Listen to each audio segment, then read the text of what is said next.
Sijaanza, nashindwa kufanya kitu chochote, nasubiri, watu watasemaje?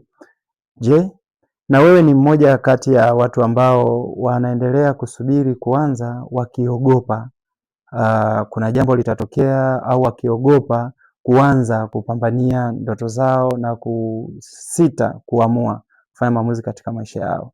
Sikiliza ndugu yangu, hofu ni kitu ambacho kimekwamisha watu wengi sana kwenye maisha.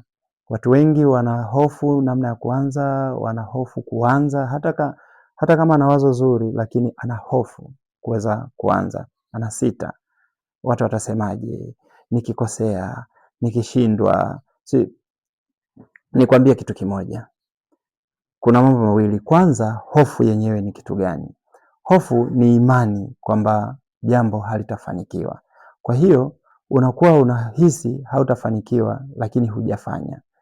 Ila tafiti zinathibitisha kwamba aliyejaribu na akashindwa ni bora kuliko ambaye hajafanya kabisa. Zaidi, hofu haina kitu ambacho inakuongezea. Haiwezi katatua matatizo ya kesho, na zaidi inapunguza furaha za siku ya leo.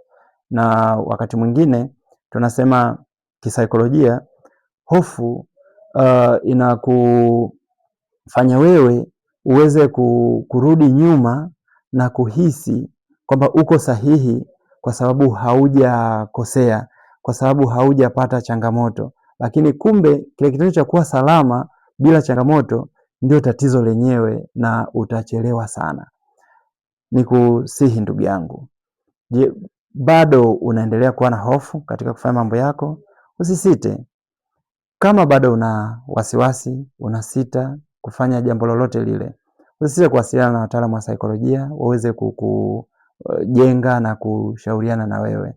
Unaweza ukatutafuta kwa simu namba 0768650457 au ukaingia Instagram kwa Emmanuel_Feruzi, utaweza kupata updates kama hizi. Ukiweza hata WhatsApp channel Mind and Glow Hub, utaweza kupata mafundisho na tips kama hizi za kisaikolojia kwa ajili ya maisha ya kijamii. Kama na wewe ni mmoja kati ya watu wanaosumbuliwa na hofu kwenye kufanya mambo yako, hebu tukutane kwenye comment hapo chini. Sema lolote, nitakujibu. Asante.